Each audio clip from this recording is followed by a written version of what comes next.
Hi, everybody. Good morning. My name is Ann Margaret with Raise a Vibration. So nice to see some of you joining me already. Hi. Today, this morning's talk is about this concept of killing the ego uh, and our dysfunctional relationship to power, purpose, and identity. Like who we really are, what makes us powerful, how we identify what our purpose is in this life, and that identity. So many spiritual circles that we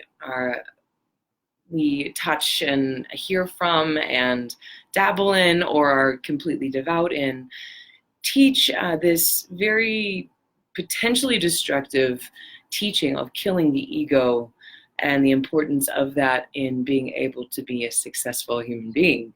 So this morning is all about how we can shift our relationship to the ego's place and role in our lives without this idea that we need to kill it.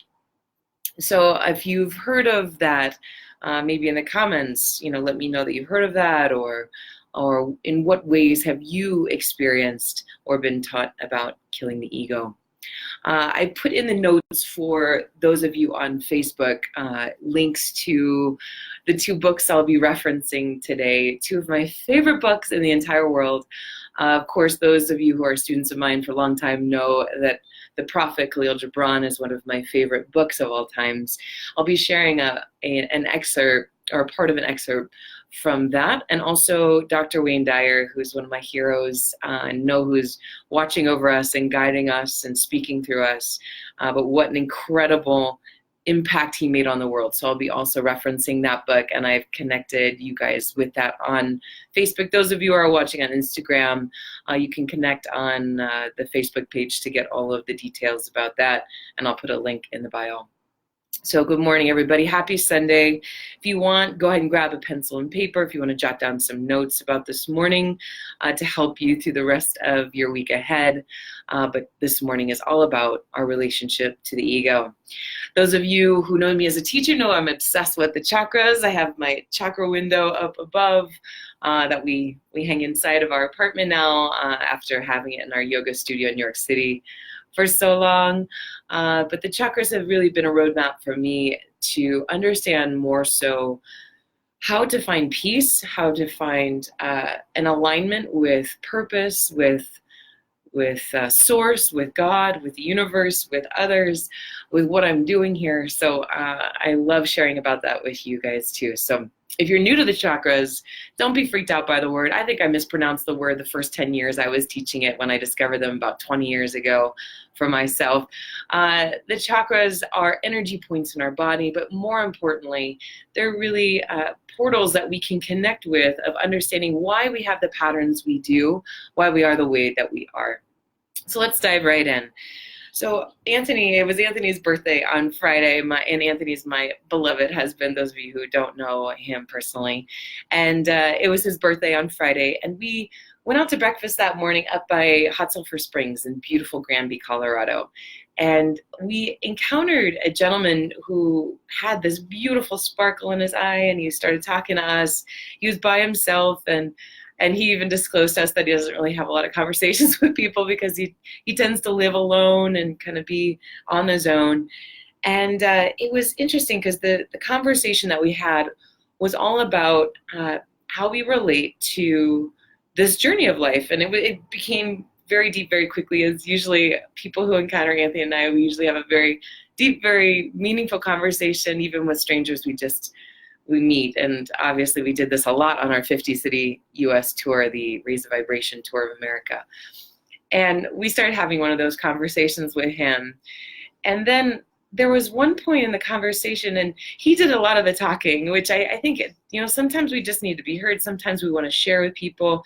And Anthony and I love listening to people and just kind of where they're at and what their experience of all of these seemingly esoteric principles are. And there was a point where he was talking, and then it took a turn from very much connected to love and connection to purpose and peace to a very, very dark and very angry. And there wasn't an interaction of anger between us, but he was more talking about things that in his life have really made him angry. And one of the things that he started saying, and what we speak about in life, like what comes out of our mouth, is a reflection of what we think about a lot. And you've heard me say a million times, those of you who have connected with me on many occasions have heard me say, what we think over and over again becomes our reality. It's our belief system. And you guys, thank you so much for joining. I'm seeing even some of my dear friends from Singapore. Shout out. Hi, guys. We're talking about ego and how our belief system is determined by the thoughts that we think, what we say, and then also how our identity, who we are in the world, is determined by this, so much so. So I wanted to share with you about this conversation because he started saying things like, what we must do is kill the inner child. What we must do is kill the ego. And I just thought, whoa, wow. But I see this a lot. It's not just this gentleman that we were speaking to just briefly one morning on Anthony's birthday, but we hear this a lot, this killing of the ego. What does this mean? The ego can be defined in many different ways, but the most common way it's defined is our identity, is the id, is the thing that drives us, the thing that we identify with the chakra world. Of those of you who have been students of my chakras, it's the third chakra, this third chakra of our identity, what we identify with. Now, if we try to kill the ego, good luck being human, because we can't get dressed, we can't speak, we can't move through the world without the ego. The ego also begins to paint different areas in our life where we are trapped by over-identifying with external realities, over-identifying with things in our life. I love Taoism. I love all different religions, as you know, and I've been speaking a lot about one of these books that I found, probably about 15 years ago, that influenced me so greatly. Dr. Wayne Dyer's Change Your Thoughts, Change Your Life. And Taoism, when we studied this in Interfaith Seminary, One Spirit in Manhattan, hi to all my One Spirit friends, it really made a deep impact on me because Taoism talks about the way and the world of the 10,000 things. Now, we know that there are way more than 10,000 things in our physical reality, but that seemed like a big number then when Lao Tzu was writing this right before he went on his journey. So this world of 10,000 things, we begin to identify with them like they are us. Even though we're having this experience that is both about oneness, about being connected to all things everywhere. It's the oneness that we feel both with God, with each other, with the interconnectedness that we have. We have this oneness experience as human beings. But then we also have this experience of separateness. And the separateness is our physical body. My physical body is separate from your physical body. My thoughts are separated from your thoughts. What I'm speaking into the world, my hair, my face, my physical surroundings, my apartment. I live in a different place than where you live. And these separate experiences of how we move through the world tend to confuse us or pull us away from the oneness, or just the opposite, our oneness and our identification with this oneness or this universal interconnectedness tends to have us identify more with that and reject the world of separateness, this physical reality we're living in. And what I found through my own study, because we teach what we most needed to learn, is that we tend to reject one or the other. And if we're in that state of that either or mentality, we are rejecting one and glorifying the other. So some of you might be in that trap, which is very common, of over-identifying or over-glorification of the oneness, the interconnectedness, that touchy-feely interconnectedness that we have with that oneness of God, that oneness that is within everyone. And then rejecting our physical human experience of being in separate bodies. Or on the other end of the spectrum, there might be some of you out there that are glorifying that separateness. This is all we've got. This is the one life we have, the experience of creating of our separate realities, chasing after the human comforts of the bigger house, the bigger bank account, the more stuff that we've got. There's there's a really common over-identification with tribal mentality. Sporting, I mean, we now have football season starting again. I'm a football fan, like many of you are too, but we can over-identify with our teams. And it's when, I think sports is a great example or metaphor with what I'm communicating this morning, which is when we take the ego and we over-identify with it, rather than allow it to serve us like the servant to a master, rather than the ego being the master, then we begin to lose the brilliance and the beauty and the oneness that we connect with source energy. For example, when we over-identify with our team, rather than remembering it's a sporting event, it's for fun, it's something that we're doing to show athleticism, to show team camaraderie, to show the beautiful and fun experience of a game, then it turns from being a game into being overly significant, overly identified with this. And we know the very sobering reality that that Super Bowl Sunday is the most highly reported night of domestic abuse cases reported. So we have a dysfunctional relationship of identifying with things that are outside of ourselves. The ego can be very much a beautiful representation of how we're moving through this life, this beautiful gift that we've been given by God, by the Creator, by Source, by the universe, however you relate to that. It doesn't matter. It transcends that. So I want to share with you a verse from the Tao Te Ching, which is a beautiful book, a spiritual text written by Lao Tzu, but immortalized, I feel, even further by this beautiful human who graced our presence, Dr. Wayne Dyer. And if you don't know this book, it's awesome. You should pick it up. It's even on Audible. So I used to listen to this as I was walking around New York City from client to client. It's a beautiful, beautiful thing to listen to, just to remind us of being connected to these beautiful words of wisdom. So this is the 7th verse, pretty early on in this book. And this is a very short verse in this book where Dr. Dyer expounds upon each of these verses from the Tao Te Ching, written by Lao Tzu, the heart and the core of Taoism, if you're unfamiliar with that religion. So the 7th verse, it speaks to this: heaven is eternal, the earth endures. Why do heaven and earth last forever? They do not live for themselves only. This is heaven and earth, not just heaven, heaven and earth. This is the secret of their durability. For this reason, the sage puts himself last, and so ends up ahead. He stays a witness to life, so he endures. Serve the needs of others, and all your own needs will be fulfilled. Through selfless action, fulfillment is attained. Such a cool little verse from the Tao Te Ching this morning. So Dr. Dyer in this particular passage talks about living beyond ego. Beyond, not to kill the ego, but living beyond the ego. He talks about living from a Tao center, or really, which is a beautiful connection to God or Creator or universal energy.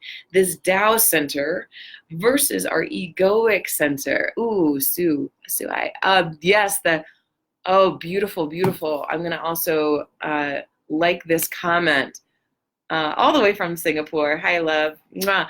Going and checking out another beautiful source with this. Thank you for that comment. So this is connected with a source or a center versus killing something off like the ego or killing off the idea of God. Like, we cannot kill off either one. It's about the harmonious coexistence of the oneness and the separateness in our lives. Woo, B. So being civilized, he talks about in this passage, what do we identify with this concept of being civilized? Many cultures see civilization is about success, how we define success and how we accrue things, how we accrue separate things, like how we accrue a job and a house and a family in our separate environment with our tribe, and how this can also really be dysfunctional in our relationship to each other, to oneness, to God. And that we really too oftentimes exist for the continuation of our tribe, our belief system, our religion, our sports team, our way of life or our philosophy, our country, versus living for that connection of universal wisdom within all. I love that in this part of his book, he also quotes Hafiz. Hafiz is a Sufi poet. Sufism is from the religion of Islam, and the Sufi poets are like the love poets. They are the ones who wrote about just absolute devotion to God, very, very similar to the Psalms in Christianity and the Bible. The most beautiful poems of love that are quite often put to music because the poetry is so beautiful. And Dr. Dyer quotes Hafiz in this particular reflection on this verse from the Tao, and he says that everyone is God speaking. This is Hafiz. So Dr. Dyer quoting Hafiz, the Sufi poet. Everyone is God speaking. Everyone. So can you imagine that? Oh, that's a little mind-blowing. Everyone is God speaking. Why not be polite and listen to him? Capital H. Everyone is God speaking. Why not be polite and listen to him? So if you take this with your ego, typically we get in trouble with the ego when it's our addiction to being right, our addiction to this is the right way, that's the wrong way. We get addicted to being better than or thinking that we know more than the next person, rather than connecting with others and learning, seeking that namaste teaching in Hinduism and yoga, that wisdom or that teacher resides within us all. Not just the ones on the yoga mat in our yoga class, not the ones sitting next to us in church, not just the ones who are in accordance with our own beliefs, but every single human being. And if we can let go of that ego of over-identifying with our purpose, our belief, our thoughts about the world, our state, our country, our state of mind, then what we can do is learn from others. So this beautiful passage by Hafiz, God is in everyone. God's speaking in everyone. Everyone is God speaking. So why not be polite and listen? So throughout your week ahead, how can you see that presence, that teacher in each person that you encounter? That the ego, I know this happens in my relationship with my husband, thinking that I know better than my husband. And when I do that, if I can just pause for a moment, and when a thought comes into my head and that thought is, oh, he should do it this way, instead of letting that escape out my mouth and becoming a reality that I don't want to create, which is control in a relationship, rather than seeing the beauty and the wisdom in my partner, how can I interrupt that thought, which is ego-driven, oh, I know the better way, or this is better, or I'm right and you're wrong, and interrupt that before it leaves my mouth and say, well, pause for a moment. Can I have a moment where I'm listening and just observing? And then I would say 95 to 99% of the time, I begin to see a different way that colors my life, that enhances my life with the partnership in my life. So whether it be in your home, with your partner, with somebody who challenges you and you remind yourself, oh, you know what? I remember that passage by that Sufi poet, because there's wisdom in all religions, that Sufi poet that said, oh, everyone is God speaking. Why not be polite and listen? Maybe that person who's really challenged you, or that person who cuts you off in traffic. Well, God is in that person too. God's in that experience. How can you pause for a moment and say, you know what, maybe this moment is a moment where I can start deepening my ability to be patient. I can find a moment in my most challenging times to pause and think, how can I still be resonating in love rather than judgment, rather than a quick cutting somebody off or giving somebody that road rage right back? So, or how are you in work this week? How are you caught in striving and never arriving? This is an imbalance in your ego too. And I put 2 oils in the notes for the Facebook, where for those of you on Instagram, I have Anchor, which is a really great oil I like to use with my students for the 3rd chakra, a nice overall balance. For those of you who are not feeling very motivated and want to stir up that fire in that 3rd chakra more so, patchouli is a really great one too. If you're using doTERRA, you can put it right directly on your skin, on that 3rd chakra, which is in the solar plexus. But if you're over-identifying with things in the world, you're not remembering that we are all connected. It's not just an experience of separateness and rejecting that oneness of God or that universal interconnectedness. And it's not a rejection of just God with a glorification of our separate reality, our separateness experience of being human. It's the dichotomous coexistence of both of these incredible forces in our life. It's then when we can make peace with this journey of being human. If we're rejecting the ego, if we're trying to kill the ego, if we're trying to kill this idea that God exists, anything in those extremes, then we're missing out on the fullness of being human. You guys, thank you so much for joining me this morning. So we just have to remember the ego is a force that's never satisfied. It's never satisfied. So if we can remember back to that sports example, if we're over-identifying with our sports team, we miss out on the fun of it. It starts getting too significant. Same goes when we are moving through life. Whatever we're creating, however we're making a difference in the world, however we are building our life, if we are over-identifying with it rather than remembering that this is just an expression of our soul in human form, then we can get caught in that trap of significance, of over-identification with the ego. So I'm going to leave you with one of my favorite prophets, he is a prophet, Khalil Gibran, Lebanese poet, a beautiful, beautiful book that I've had for 20 years now. It keeps influencing my life every single day. But this is a beautiful passage on self-knowledge.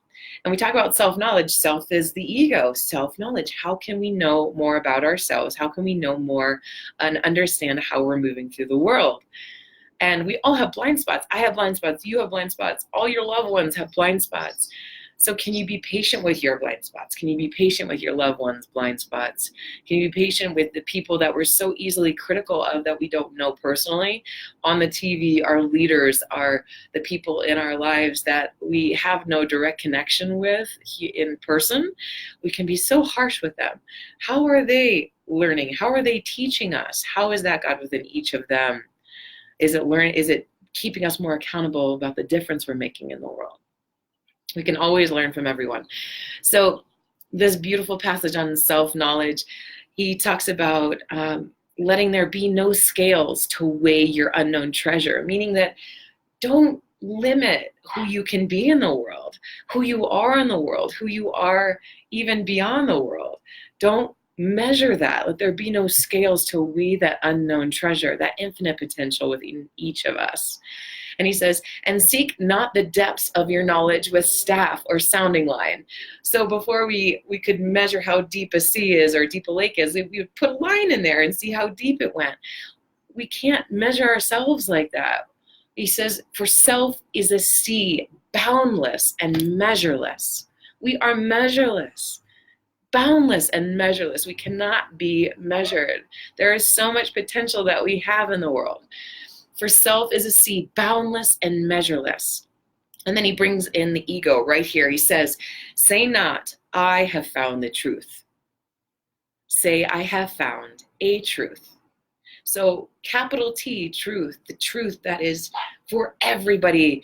Say not that I have found the truth that applies to everybody, because that's the magic of all of us being in our own human form. All of us have a little piece of that truth. And that's how we learn from each other. If God is within each one of us, how can we learn from each other? So not that capital T truth, but say not I have found the truth. Say I have found a truth. And then he goes on to say not I have found the path of the soul. I have found that one path that everybody needs to get on. And how miserable do we get when we try and get everybody on the same page with what we have found to be true? It's exhausting. And it really limits what's possible in this world and God speaking through all of us. He said, say not I have found the path of the soul. Say rather, I have met the soul walking upon my path. That's enough work for us to do right here, ourselves. Say not I have found the path of the soul. Say rather I have found the soul walking upon my path. And then he goes on to say, for the soul walks upon all paths. It walks upon all paths. The path you're taking is different from the path I'm taking. And we're influencing each other by recognizing what Hafiz said, that God is speaking through everyone. So why don't we be patient, or why don't we be polite? He said, why don't we be polite and listen? So for the soul walks upon all paths. The soul walks not upon a line, nor does it grow like a reed, he says. So it doesn't grow in a line. It doesn't walk. This life is not linear. If you think about it, we learn in all different ways. We learn circularly, cyclically as well. Haven't you noticed that you're learning a lesson that you may have learned 5 years ago, but now you're going deeper in it? That's the chakras too, going deeper in that wisdom. So he says, the soul walks not upon a line, neither does it grow like a reed. The soul unfolds itself like a lotus of countless petals. Isn't that a gorgeous image he uses right at the end of that passage?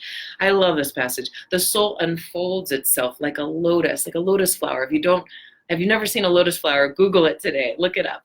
It's a beautiful flower that grows out of the mud and the muck, and that's how we grow. We grow from all of that shadow, all of that, the pain in our lives. Pain is one of the greatest teachers that we can ever have. All of those people in your life that have caused you the most pain. What if you took Hafiz's advice and you recognize that God within them too, and learning how to recognize and be polite and listen to the wisdom that they're teaching, not through their example of how they're hurting others, but how you can learn and grow in love and beauty and compassion and empathy. So the end of that passage, the soul unfolding itself like a lotus of countless petals, that's how we're growing in life. And this is really helpful for me in relationship to the ego, because as a teacher, I can get caught in the trap of, I know more than my students. That's not true. That's not true at all. My greatest teachers sometimes are my students. You know that, those of you who have been with me for almost 20 years, you've taught me so much. So we might be unfolding in a way that somebody else has already learned and mastered. Think about somebody who really challenges you in your life. Think about that, like somebody who you see and you're like, you even criticize. Maybe that's a part of you you've rejected. Like so many people criticize people who are really confident, people who are really self-assured, people who have gone that route, or people who are super confident and maybe they have blind spots that they don't know how they're hurting others. Well, what about them could we learn from? What about them could you learn from if you're critical of somebody like that? Could you take on that archetype of being more confident in the world, of being more self-assured, like the king archetype? If you're feeling like that is a very weak muscle, maybe you can learn that from them. Like, wow, I'm not going to misuse my power or abuse my power by taking that confidence and that powerful position and hurting others. But maybe I should embody more of that king archetype so that I can reach more people with my message, with my teachings, with my experience of God, or my experience of making a difference in the world. Okay, so that's enough for the third chakra today and our relationship to purpose, power, the ego. This week, see if you can find that teacher, that God force in each person you encounter, in each circumstance you encounter. And let go of that idea of killing the ego. Make the ego your servant. Let the ego serve you. You can't have a human experience without an ego. You can't. And the more you can identify with those great teachings from those spiritual masters and recognize that you are somebody who sees that teacher in each person, then that's your egoic expression in this life. You're choosing to see that teacher in each person. All right. So thank you so much for joining me. And as always, such a pleasure. Until next time, keep raising the vibration. All right, everybody. Bye.